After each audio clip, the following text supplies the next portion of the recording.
In our advocacy department, we have Ruby Mendez Mota, our campaign strategist, who has been with the organization for several years as well. Started out as a legislative advocacy fellow and has stayed with the organization as our campaign strategist. We have, and you'll hear today as well from Roseli Guerrero.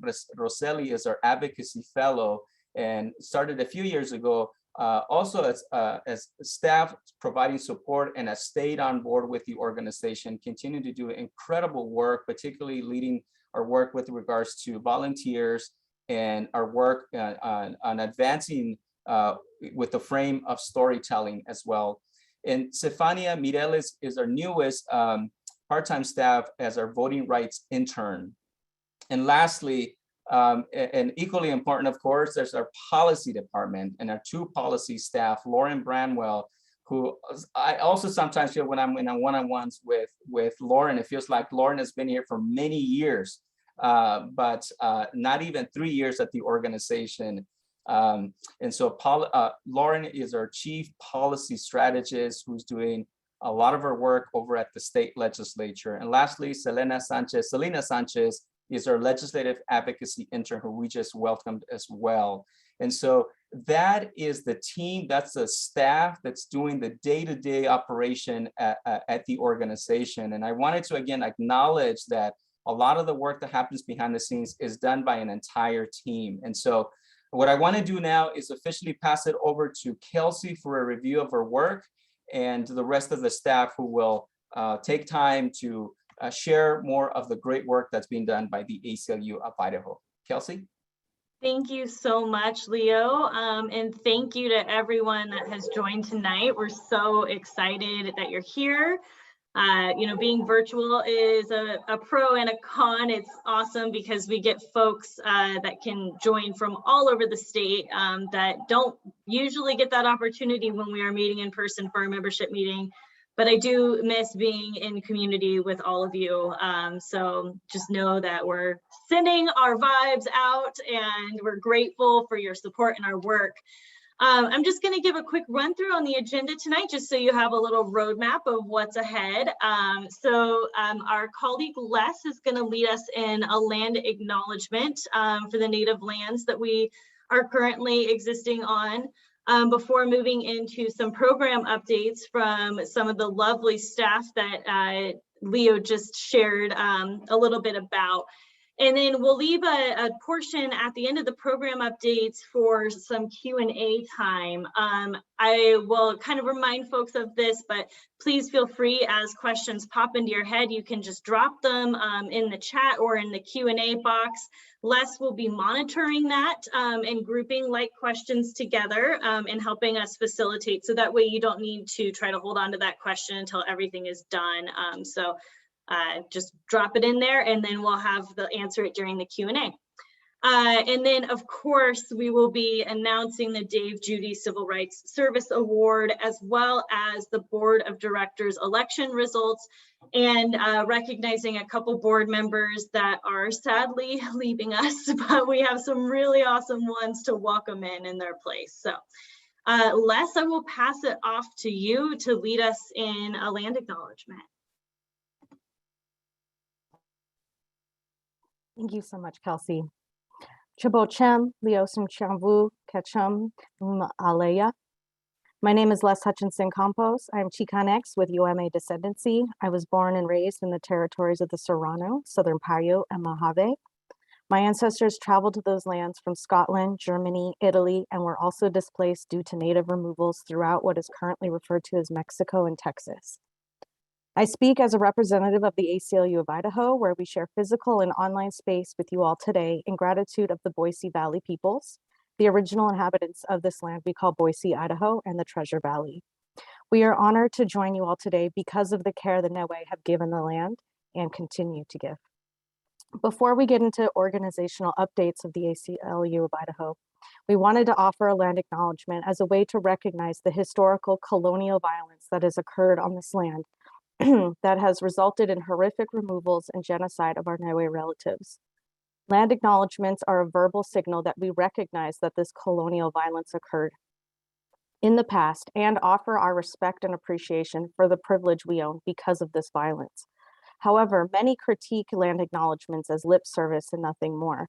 Because colonial violence is not only in the past, but current to today and now, land acknowledgements must be verbal declarations paired with a commitment to building relationships with local Indigenous peoples.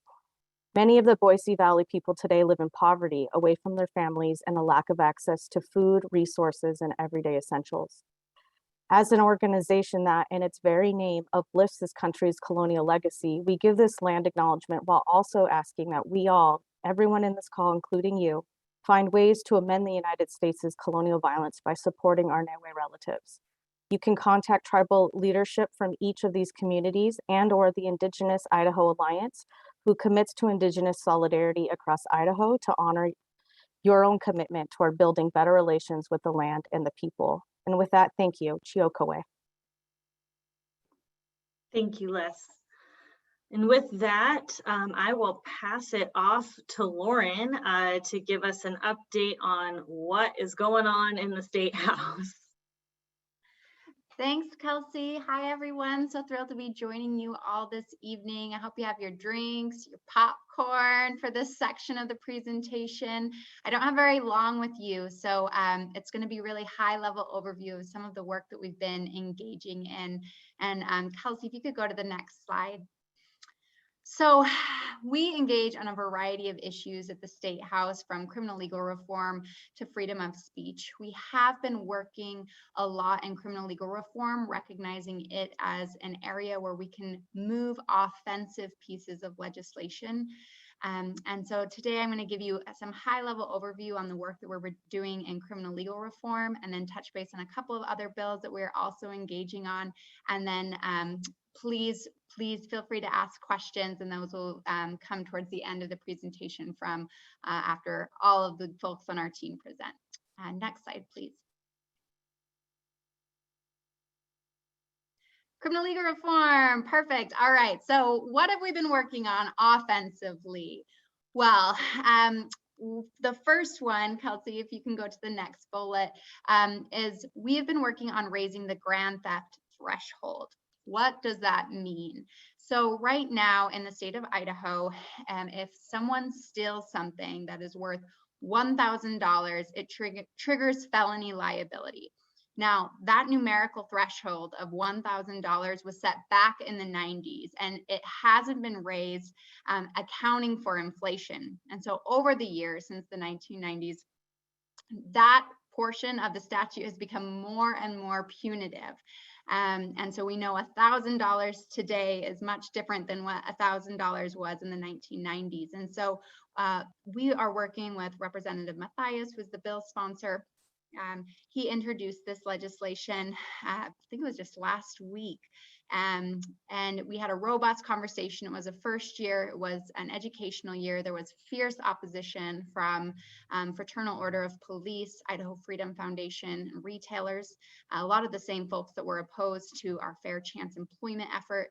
The bill ultimately died in committee, but there was a lot of interest and appetite for revisiting come 2023 and bringing additional stakeholders to the table. And so we're marking this as a really good educational year right before the primary, and are looking forward to continue our work on this effort come 2023.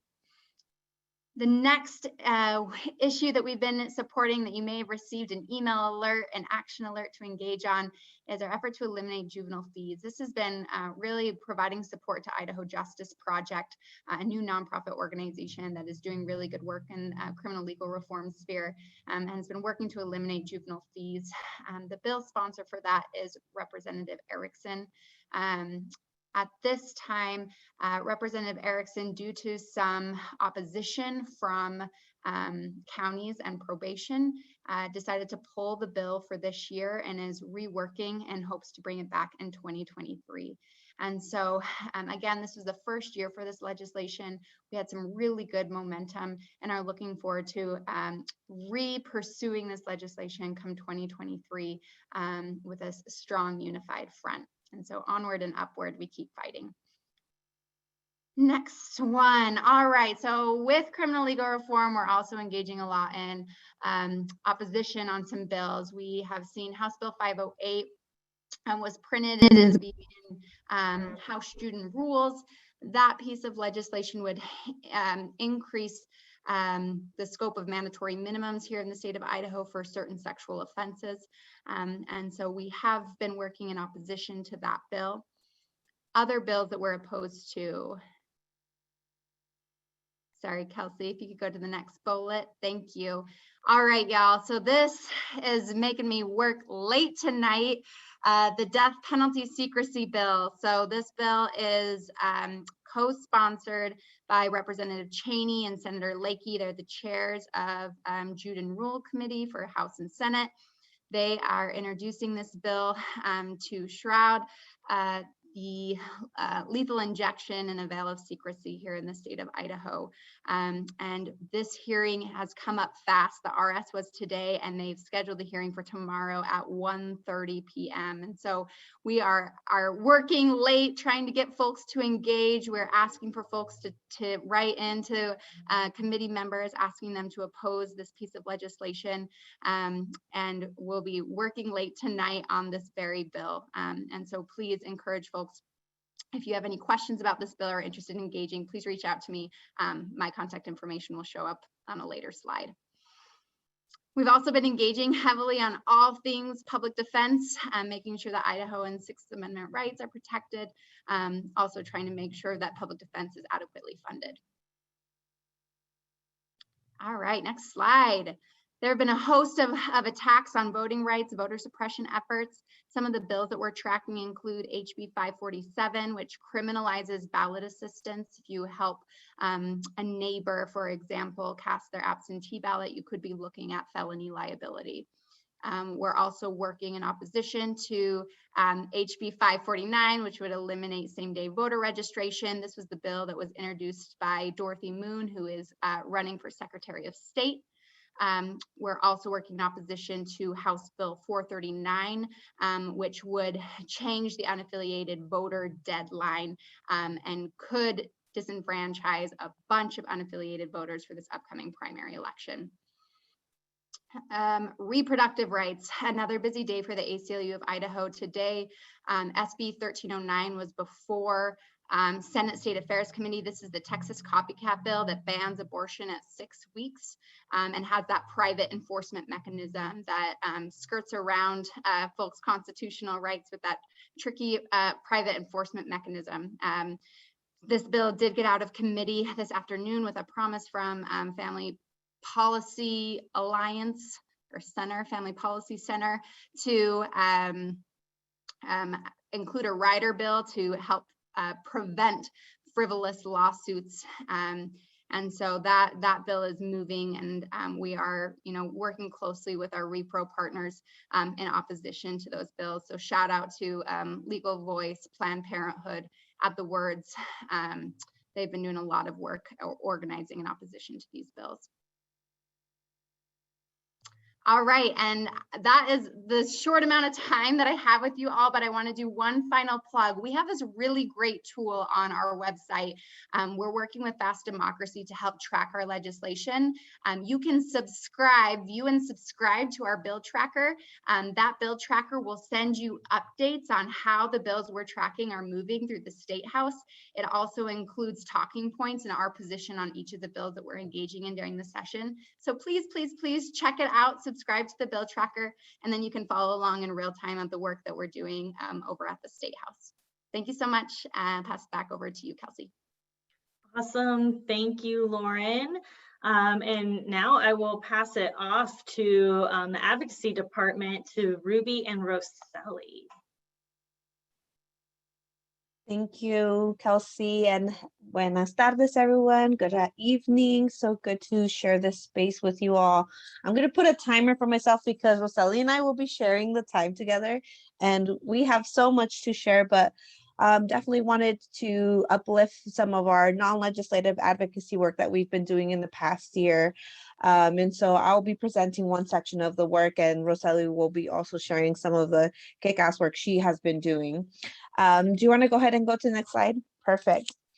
So currently we are working on our Know Your Rights program, and the purpose and goal of us is really to bring awareness on the available resources that we have. And also it's been a space where community has been really reaching out to us to understand, what their rights are in different circumstances and situations that they are facing currently in our community.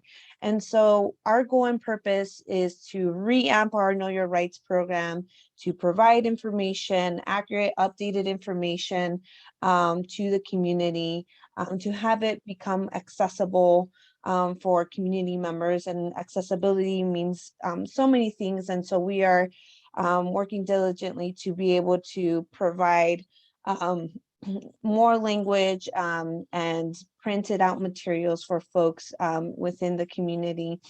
But more than anything, we would like this page to reflect the needs of the community, right? What are we hearing from community, and what would they like to see in terms of Know Your Rights materials? And this is an ongoing project. This is a collaboration that we have with the legal department and other folks. And we are really excited to push this program out here in the near future.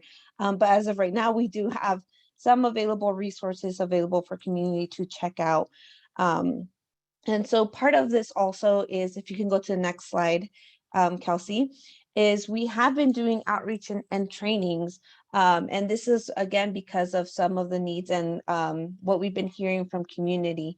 And so right now we have a Know Your Rights hotline and resource page that folks can call when it comes to understanding their rights when interacting with law enforcement or ICE. And so we've done some various radio outreach, specifically in the Magic Valley area, to understand what has been happening in this community, and also for folks to interact with the hotline and see if this is a resource that folks feel that they can use.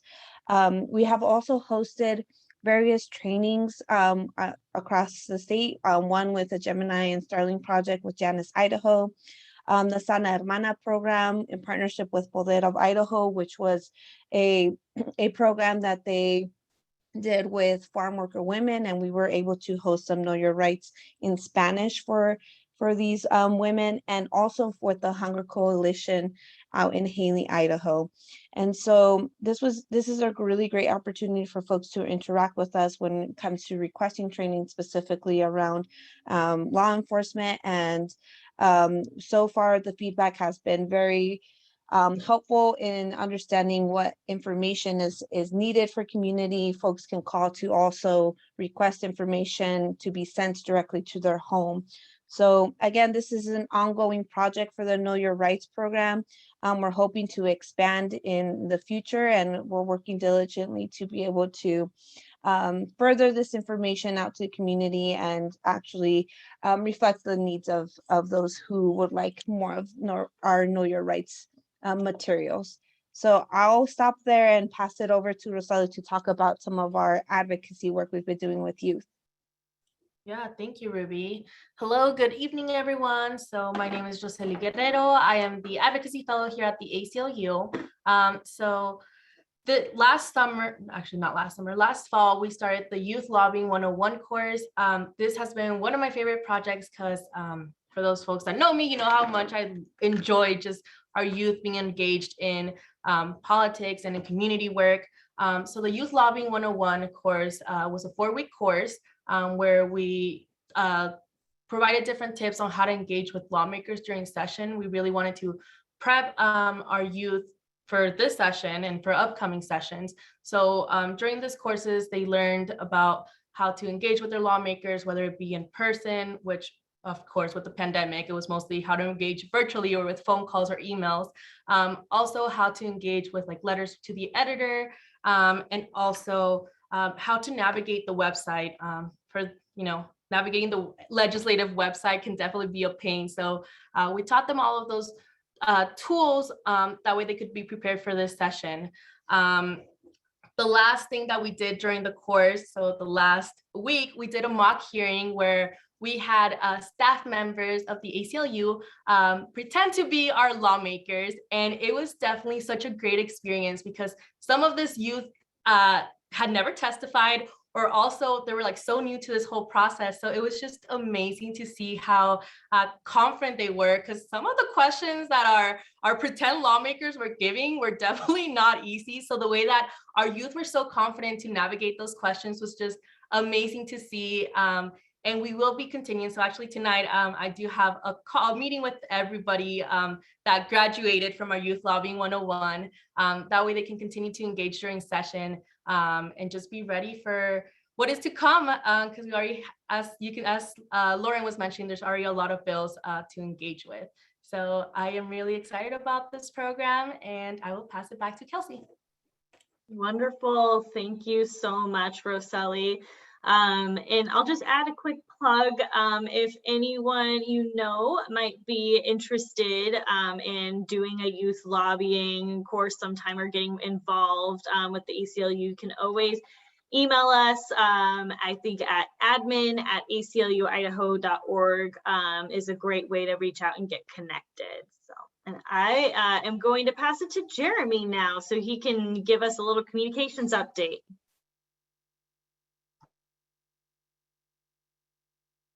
Thanks so much. Appreciate everybody who has been able to join us tonight on this evening. Appreciate all the great colleagues that I have, great staff at the ACLU of Idaho. We are doing our best, I promise you that. My name is Jeremy Woodson. I am the communication strategist here at the ACLU of Idaho. I lead up most of our communications work internally and externally. I want to give you a quick rundown. I could talk for the entire time of this annual meeting, but I won't do that out of grace and love for my colleagues. But I will try to give you a quick update on what the last year has looked like and what we hope to launch next. Over the last year, we've done quite a bit of not just having information go out across our communication channels, but we actually do here at the ACLU of Idaho also engage in communication advocacy to different ends. And so what you see before you is our screen grabs of various work that we've been involved in over the last year. Some of these things happen every year, but some highlights for you are some of the work that we've done looking into legislatively and otherwise with Representative Giddings and supporting some of our partners and Jane Doe in that case and ordeal. We also made sure we always, every year, engage with Idaho Gives, and we try to put out very specific content that connects with our supporters and our members around your added support and what that means for the advocacy that the ACLU of Idaho puts forth here in the state. I'd also like to highlight, as shared by Roselli, some of the great work in our advocacy team and in sharing stories, not only from our undocumented community, as you see on the screen grab here, but also just from other folks that are impacted by the advocacy that we are engaged in across the state of Idaho. Lastly, we try to still be an organization that speaks to all of the different days throughout the year that represents the communities that we advocate for. So what you see there is a quick screen grab from Indigenous Peoples Day, trying to acknowledge, and maybe not even perfectly, but certainly striving to acknowledge in a great way, all of the contributions of our Indigenous communities, not just here in the state of Idaho, but across the country. Next slide, please. Outside of just what you might see in the digital realm, there's a whole host of work that is happening, not just by myself, but also from the folks that you see on your screen and other folks that aren't here related to the media work that we do. And so some of the things I wanted to highlight is from our case involving trans justice and trans youth athletes being able to compete at their fullest selves. With our Hecox v. Little case, we did do quite a bit of local, regional, and national media. You'll see PBS News over there, ABC News. We've done a podcast with just an excellent organization with Translash, with a great trans journalist and advocate in Amara Jones, and also locally with Idaho Matters with Boise State Public Radio, and also things that I could not fit on here even today, but some local coverage that you'll see shared via our social media channels and on our website as well. Most recently, as a quick pull behind the curtains, we've gotten requests around this issue from as far away as Japan that we're working on. So just a quick highlight there, that something that you can look forward to. Next slide, please. Lastly, and I feel, you know, I probably built out these slides more than a week ago, and there's so much more that I could have added here. You see that blank space, that's intentionally because if you were to take a look at ACLU social media accounts over the last couple of days, you'll know that we're actually, our Culver v. Idaho Board of Corrections case has kind of been brought back up in terms of relevancy. This is around the Idaho, Idaho Board of Corrections secrecy involving lethal injection drugs.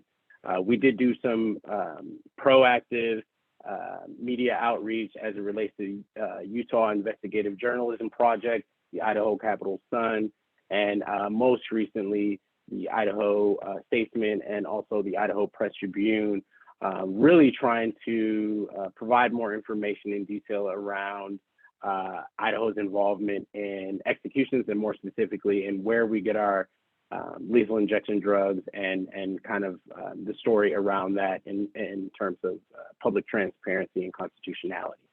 I think there might be one more, but maybe, hopefully not. Lastly, we have been trying to speak very professionally and in a way that we think makes the most sense for the state of Idaho as it relates to the ongoing national and local discussion around police accountability, police brutality for some of our most vulnerable communities. This work will continue, but obviously this Idaho Matters is one that I like to uplift because it really did lend an opportunity for us to speak to what we see on the ground here in Idaho as it relates to a national debate. So many of the topics and issue areas that the ACLU of Idaho covers are also have touch points with national discussions on the same topic. So I felt that it was important to also add that we were able to speak to what we see on the ground here in terms of that advocacy in Idaho. Next slide, please. What's next? I will try to be very quick and succinct, noting the time. But one of the main things that I want to uplift is that our communications department is able to grow. We do have Les, who you heard from earlier, with our lovely land acknowledgement, now on board in the ACLU of Idaho Communications Department as a digital communications specialist. What that means is we really hope to grow some of our digital comms capacity to not only be able to put information there that's relevant to supporters and members of the ACLU of Idaho, but also be able to better listen and to hear what is helpful, what folks need, and how we can meet people where they're at in terms of the advocacy and how our communities can get involved. We know that we can do better in this area, and we continue to strive for greatness, but greatness only means that we're meeting communities where they're at, and we're able to honestly hear and hit that mark that they're asking for. So I appreciate the time. I'm so sorry for being so succinct and so quick in my presentation, but I do appreciate everybody's time this evening, along with my colleagues who are doing tremendous work here in the state. Thank you, Jeremy. And before I pass it off to our new legal director, Adika, for a legal update, I will just remind folks, as questions pop into your head, feel free to just drop them in the chat. Our Q&A portion is after this update, so we will start doing questions soon. And off to you, Adika. Thank you, Kelsey. Hi, everyone. Thanks so much for your time, and thank you for your support. Just wanted to chat with you all a little bit about what we've been doing and where we're going. In the last 6 months since I started, we have been actively litigating or developing 7 pretty demanding cases, including a couple of big system reform cases. And the focus in Richie Epbank, our movement support lawyer, who was a previous legal director who was among you here, really took the leadership for the last almost decade in leading the ACLU of Idaho and serving some of the least served populations, the most under attack populations. So I just wanted to highlight 3 cases that really he brought and has been litigating for quite some time, and where we've been winning in LGBTQ equality. So my colleague Jeremy just chatted a little bit with you all about the Hecox case, Lindsay Hecox, beautiful Lindsay Hecox at the left of your screen. Here is a tremendous athlete, young trans woman who wants to run for Boise State. And a couple of years ago, the legislature passed HB 500, which sought to ban trans women and girls from participating in women's sports. The federal district court here enjoined enforcement of that law against Lindsay, enjoined the use of that law to keep her from trying out for competing in women's soccer at Boise State. The case made its way up to the Ninth Circuit Court of Appeals. There were some questions about whether Lindsay's case was still live because Lindsay did withdraw from school for a number of personal and financial reasons, and kicked that case back to the federal district court. And what we spent our time doing last fall was arguing that Lindsay's case is very much live. She intends to re-enroll, that she's been actively seeking to return to Boise State, where she intends to try out for the women's soccer team, hopes to make the women's soccer team, and would again confront this law if it doesn't remain enjoined. We finished that briefing this past fall. We're waiting to hear from the federal district court judge as to whether he thinks Lindsay's claim is still alive. In the meantime, Lindsay is back at Boise State. She has re-enrolled. She's taking classes, and she's currently playing women's club soccer and really enjoying it, and training, continuing to run, and hopes to try out again for the women's soccer team this fall. We're very excited about continuing to fight this fight with her so that she has that opportunity come September. The second case I just wanted to highlight briefly, another big win that we had in federal district court. This is Doe versus Wasden. This is a case where we attempted to challenge Idaho's homophobic legal history. There were a number of laws around the country called crime against nature laws, which the US Supreme Court struck down. These laws sought to criminalize consensual gay sex. Although these laws have been struck down by the US Supreme Court, the state of Idaho continues to require people who were convicted against these now unconstitutional laws to register as sex offenders.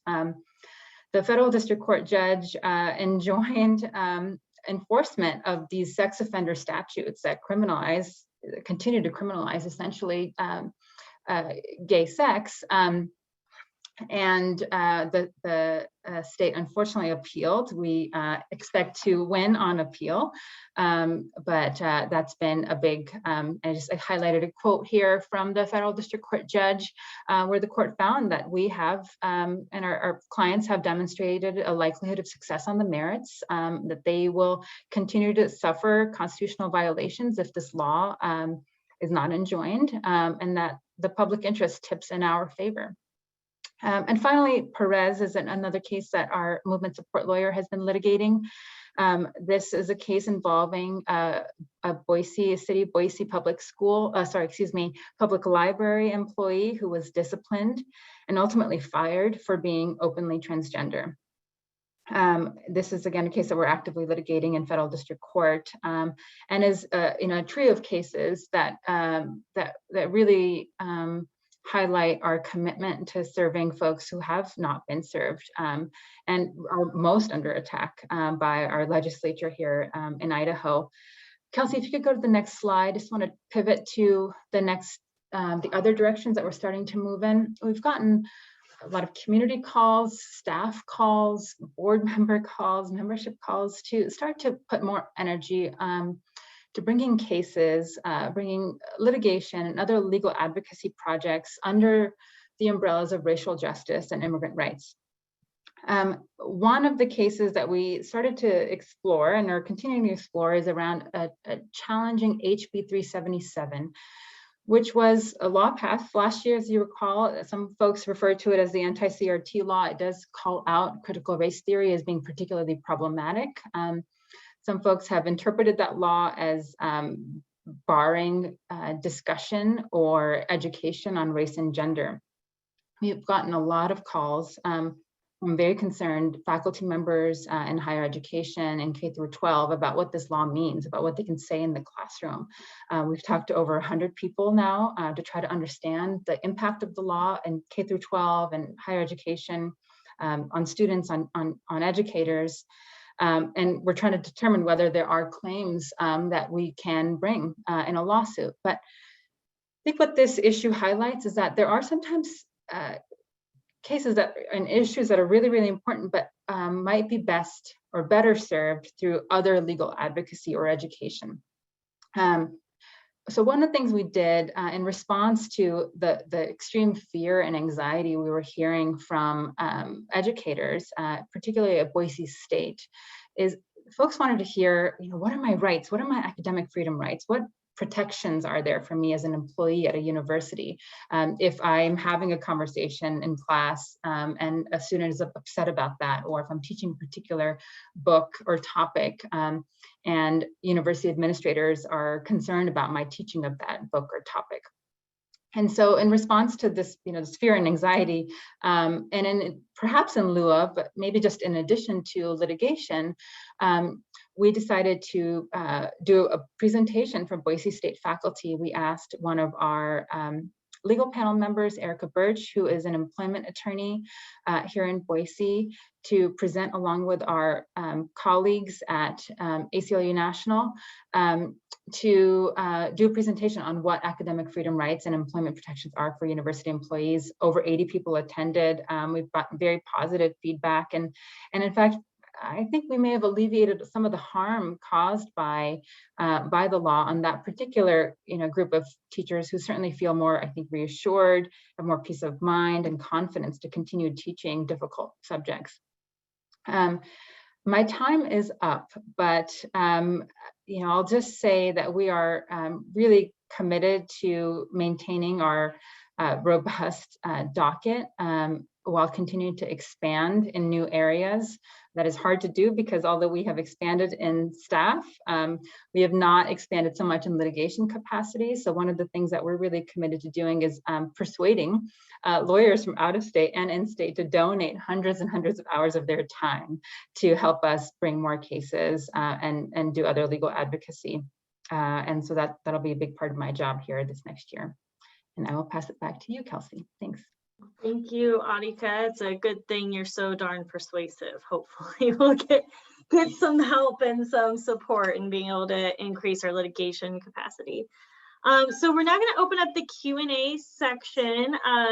Just to be mindful of my colleague's Lauren's time, she has to boogie on out of here right at 7 to go deal with all the hecticness in the State House. So we are going to kind of load any questions for Lauren at the front, just so she can get out and move on with the things that she needs to. And then we'll kind of go into other questions for other departments. So Les will be facilitating questions, so I'll pass it to them. Hi, thanks again, Kelsey. We do have a question from our Q&A that states, this is for Lauren, aren't a lot of the bills being introduced coming from a national right-wing strategy, simply using local representatives as puppets to get the proposals before the local legislature? Great question. Yes, we see a lot of the stock bill language from far right groups that we see then, being sponsored by folks on the far right. We saw that with, HB 500. We're seeing that as it relates to abortion. We're seeing that in preparation for additional attacks that we're anticipating against trans youth. And so absolutely, you hit the nail on the head. Thanks so much, Lauren. We have another question in the chat, wondering what is the bill numbers for unaffiliated and voter suppression bills? Oh, and we have Jeremy answering that. Ooh, Jeremy coming in hot. Thanks, Jeremy. Yes. House Bill My bad. 439. I pressed OK before the question came. My apologies. No, I loved it. I loved it. I loved it. I'm gonna also just drop the link for our website because we have little write-ups for each of the bills. And we'll drop the link for ACLU bill tracker as well. I got Perfect. you, Lauren. Ruby's going to do that, Lauren, because we have some more questions. Oh, for you. beautiful. Thank you. Oh, that same person is wondering if you could take a moment and please explain HB 439. Yes. Okay. So HB 439. So right now, you're able to change if you're an unaffiliated voter, you're able to change your affiliation up until, right up to election day. Well, this bill is trying to change that so that you'd have to declare your party at the same time and change your party affiliation at the same time as Republicans and Democrats.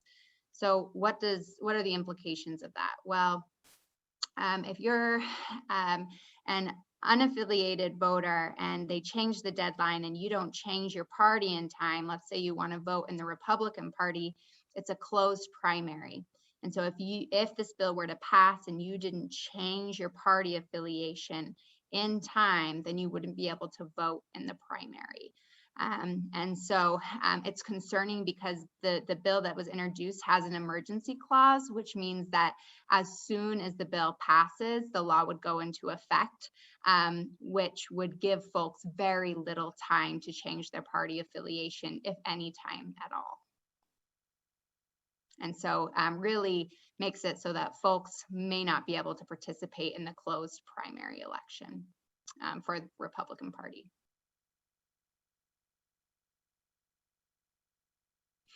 Great questions. Thank you so much, Lauren. We're going to move to a different department real quick. I see there's one more follow-up. It says, couldn't you already not vote unaffiliated in primaries? And so I think I understand the question, and I think the answer is yes, but if you're an unaffiliated voter, you could still quickly change to, if you wanted to vote in the Republican primary, could switch, and that deadline isn't as far up. I think it's March 11th is the deadline to be changing your party affiliation. If I'm a Democrat and I need to change my party affiliation to Republican, for example, I have to do that by March 11th. And if I'm unaffiliated, that isn't the case. I have until longer. And also, Democrats never closed their primaries. So if you were unaffiliated, you wouldn't need to change your registration to vote in a Democratic primary, only a Republican. Yes, good clarifying point. Thanks, Kelsey. Great questions. Thanks, y'all. I'm gonna go. Bye, everyone, and come testify at tomorrow's hearing. Would love to see your faces there. Bye-bye.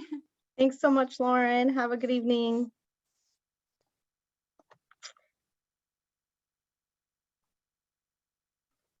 So I have another question for for Adika and our legal team, and that is, how many lawyers do we have on staff?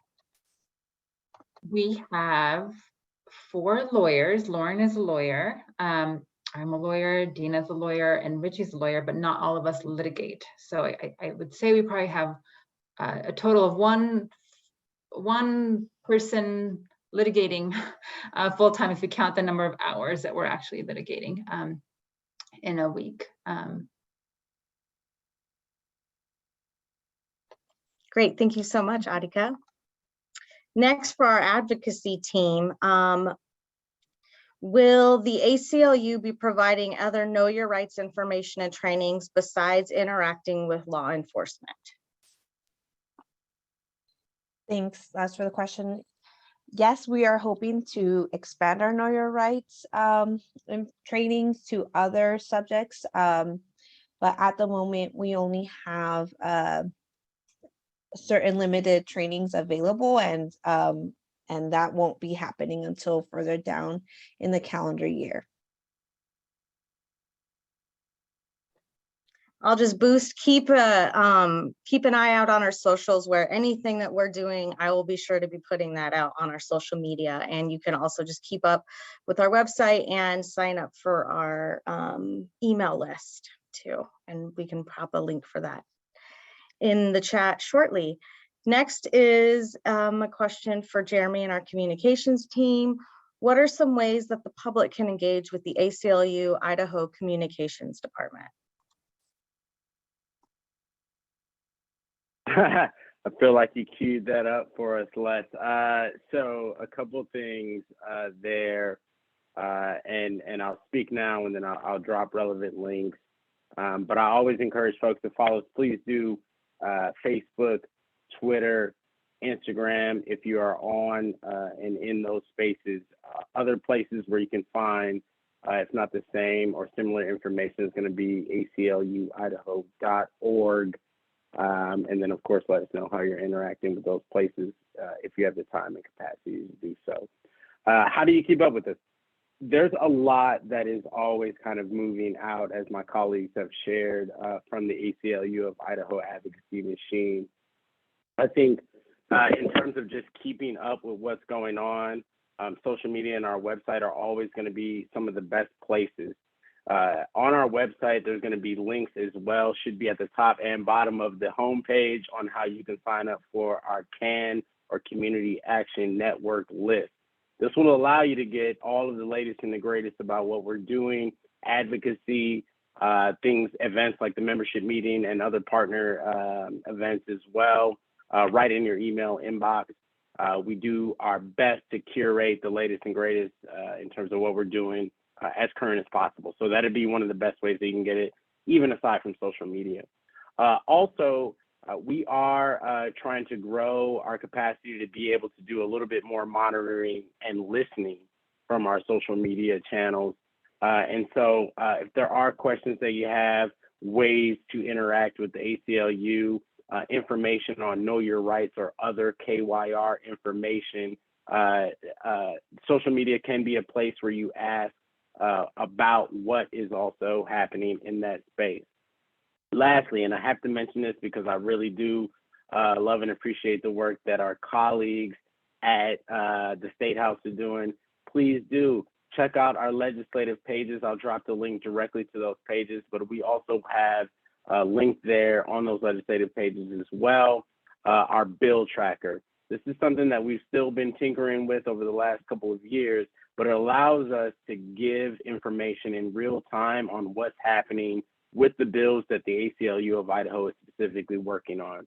So we do include our notes there, our analysis of those bills that we are tracking, in addition to links back to our website where you might be able to find more information on either A, how to engage on these bills, B, how to contact lawmakers on certain bills that you may be moved to speak to and to advocate for, and also how to kind of keep up to date with the hearings that are happening. Whether you decide to provide testimony or not, hearings, for anybody who's been watching the State House at any time in Idaho's history, you know these things move very, very fast. And I think that it's helpful to be able to have folks have real-time knowledge of when those hearings are occurring, and then what next steps, are taking place after those hearings. I saw one last question around, Know Your Rights information and translation. Another thing that I want to just quickly point out is that we are greatly expanding our capacity to get out very quick translations. We are focusing on one or two primary languages to get into, one of those being Spanish, obviously. But we hope to greatly expand our capacity to be able to get more content out in more languages. We do ask for a little bit of grace in that because it does take some time to not only get those items and materials translated, but to also make sure to vet them to make sure that they are accurate, so they can be shared very widely, not just across the communities of Idaho, but other partner organizations that we work with. And I think we have time for one more question, Les. And we do have one in the chat. Someone would like to know, what are some of the ACLU planned events in the community or gatherings where they can expect to see us in 2022 as safety measures open up?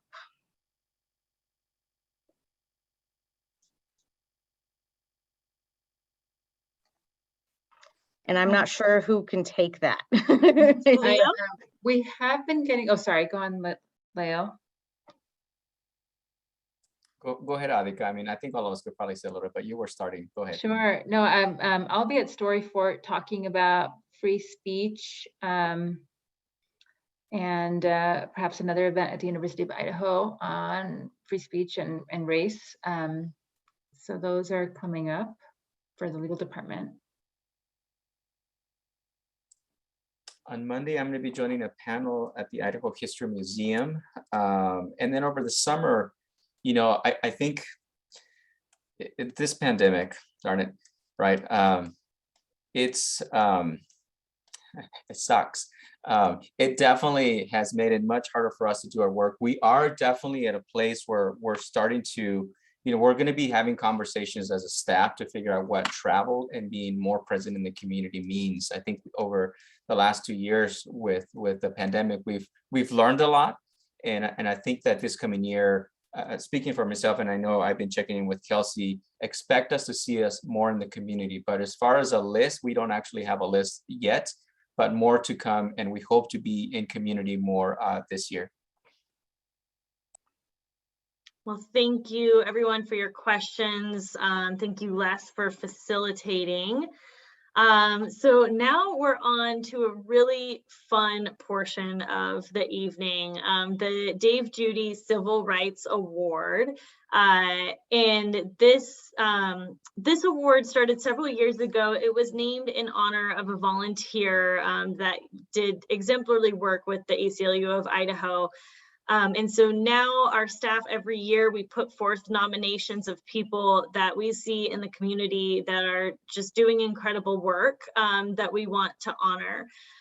So with that, I will pass it off to Roseli to introduce this year's winner. Yes, thank you, Kelsey.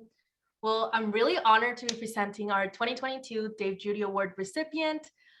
This person I'm about to present is someone who I've worked very closely with and someone I'm really proud to call my friend. Her hard work and determination to uplift our immigrant community does not go unnoticed. She's the co-founder of a storytelling Facebook page called Latinx Farm Workers of Southern Idaho.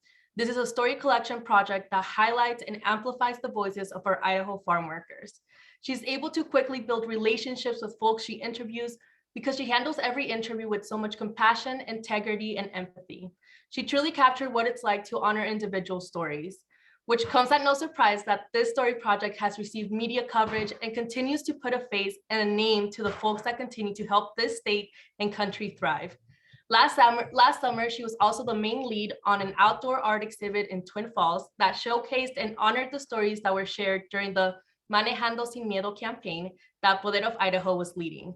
The turnout for this event was great, and it truly was because of her leadership and how she genuinely cares and puts 110% to any project she takes on. Last year, the ACLU of Idaho created a national project called the Butterfly Migration Project that consisted of creating paper butterflies to urge Congress to pass immigration reform. When I was thinking of who I wanted to be part of that committee for this project, she was one of the first people that came to mind. I knew I wanted someone that was reliable, supportive, and someone who leads with intent and compassion in everything they do. And of course, she is someone who encompasses all of those characteristics. So I continue to be impressed with all of that she has accomplished so far in the community, and I'm excited to see how she will continue to use storytelling as a way to advocate for those who have been marginalized and silenced. So can I have a big round of applause or a virtual applause for our 2022 Dave Judy Civil Rights Award recipient, Alejandra Hernandez. Thank you, everyone. It is truly an absolute privilege to be receiving this award. I love stories because storytelling is an effective way to connect and relate to other people. When I interview members of my community, I feel a sense of warmth and familiarity. It's like going back to listening to my parents, aunts, and uncles at family gatherings tell stories of struggles, childhood, romance, and joy. How beautiful to be able to see behind the labels of farm worker or undocumented, and to understand that these folks are parents, professionals, businesswomen, healers, cowboys, cooks, entrepreneurs, athletes, and artists. In addition to my storytelling and organizing, I get to teach and support migrant students at Mountain Home Junior High, and I see myself in them. I was also a migrant student in school, and I love that I get to listen to their anecdotes and I get to share cultural knowledge with them. My hope is for them to see in themselves what I see in them. I am privileged to be working in my dream community role. I want to thank community leaders such as Roseli and Ruby, who have guided me and continue to guide me in my community role. And I want to thank my mentor, Frank, and my support system who keep me grounded. I want to thank the ladies of Latinx Farm Workers of Southern Idaho for their amazing work as well. And I want to thank my parents and my siblings who I attribute my deep love for community and who have taught me to be of service to those around me. And this award is dedicated to the farm workers of the world. Thank you, ACLU of Idaho. Thank you, Alejandra. That was very beautiful, and we're so grateful for all the work you've done.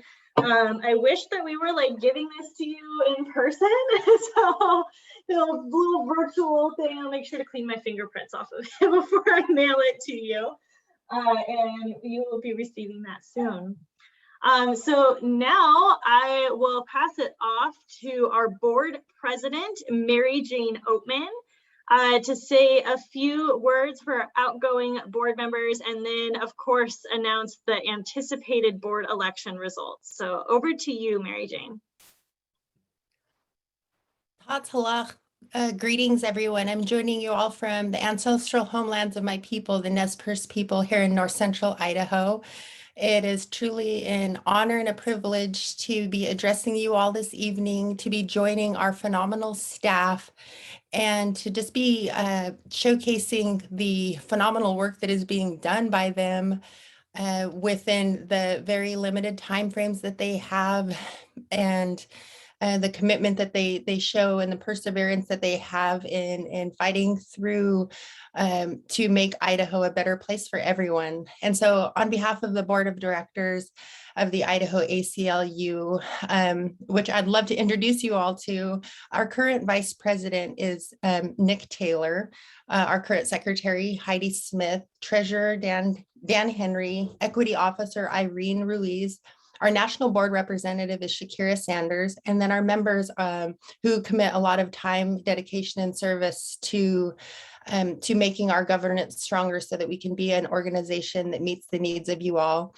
Casey Mattoon, Samantha Guerrero, Jessica Samuels, Leah Babian, Dawn Redding, Stacy Donahue, and Michael Bartlett. So on behalf of all of the board of directors and all of our staff, we wanted to provide an outgoing gratitude message for Michael Bartlett and Nicholas Taylor, who have been serving with much dedication and commitment to the Idaho ACLU. Michael Bartlett has been serving on the board of directors since 2007 after joining the Idaho ACLU legal team and, getting his feet a little bit wet there. Michael is a staunch advocate for individuals and civil rights and has volunteered countless hours to the ACLU. He also served as president of the organization for 6 years, and we really are going to miss Michael.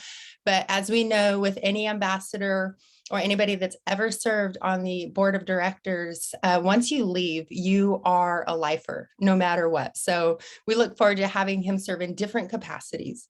We also wish our farewell of sorts to Mr. Nicholas Taylor. He first joined the ACLU of Idaho Board of Directors in 2017. In his tenure, he has served as the vice president and secretary for the organization, and himself also donated countless hours as well as office space for gatherings. And so we just really appreciate all of the in-kind services, the love, commitment, dedication that they have showed, and the crosswalk that they have brought into the legal community to, diversify and expand the skill set within the organization. So thank you so much to Michael and Nicholas for your years of service and dedication. And then next, we would move on to the recognition of our new board of directors here for the Idaho ACLU. It is so exciting, to be on the backs of that award, to be announcing the new board of directors. So we have joining us Dania Tolentino. She was born and raised in Twin Falls, Idaho, and is a first-generation American as well as a sister to a dreamer. She became active in rallies and protests and participated in city council meetings in high school, and is now deeply involved with immigration reform work. She is currently studying political science at the College of Southern Idaho. So we look forward to having that vivacious voice on the ACLU of Idaho. And bridging that gap to our younger generations for them to see the benefits of service organizations such as the ACLU. We also are welcoming Yorit Rodriguez, who has been on the forefront of prevention work against violence for almost 6 years and advocates for change through storytelling. The intersectionality of the ACLU issues have been a lived experience for Yorit, and they value bringing their direct and indirect experiences into this space to uplift and continue the work. We also have joining us Rebecca De Leon, who was raised in Twin Falls, but has been living in the Treasure Valley for the past 17 years. After receiving a bachelor's degree in journalism from Boise State University, she has worked as a journalist, moving nonprofit advocacy work in immigration, farm work services, and farm worker justice, sexual and domestic violence prevention and intervention, and LGBTQ rights, racial and ethnic equity justice for Latinx folks, and reproductive healthcare justice for Idaho citizens. Super excited to have Rebecca joining us, as well as Dave Manson, who has spent more than 25 years of leadership experience in nonprofit management, government, community relations, and organizational development. Dave is a passionate advocate for the rights of marginalized peoples and views the period in which we live a truly pivotal moment in American history that requires vigilance and determination of all people of goodwill to protect, save, and defend our systems of democracy, and the vision never fully realized of our founding documents. And so really just, again, a virtual warm welcome to all of our new board of directors. We're all rolling up the sleeves, getting ready to do the work. And so we'll have the sleeves rolled up, doing the hard work.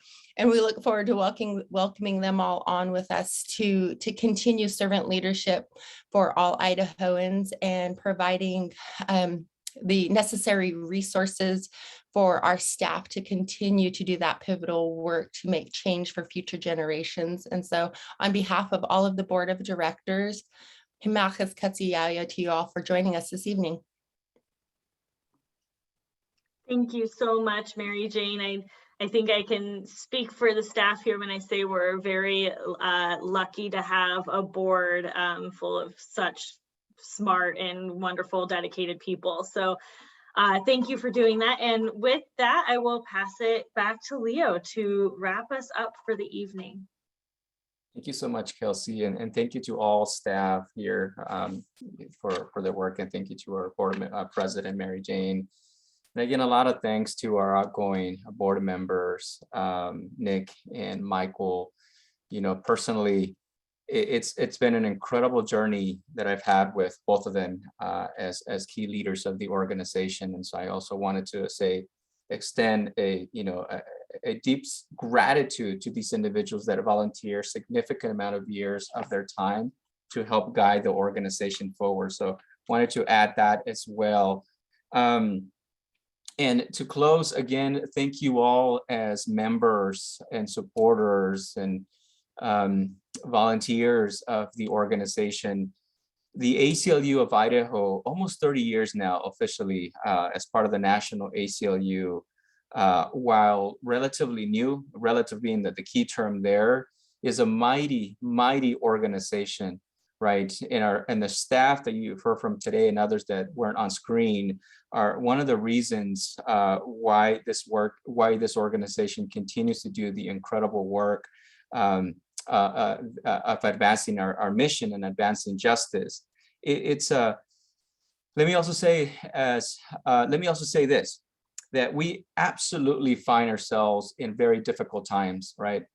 You know exactly what's happening across the country and what is also happening in Idaho. And the state of civil liberties, I feel like almost on a single day, every single day, continues to be threatened. The individual rights, the individual liberties, and the human rights of individual is at stake.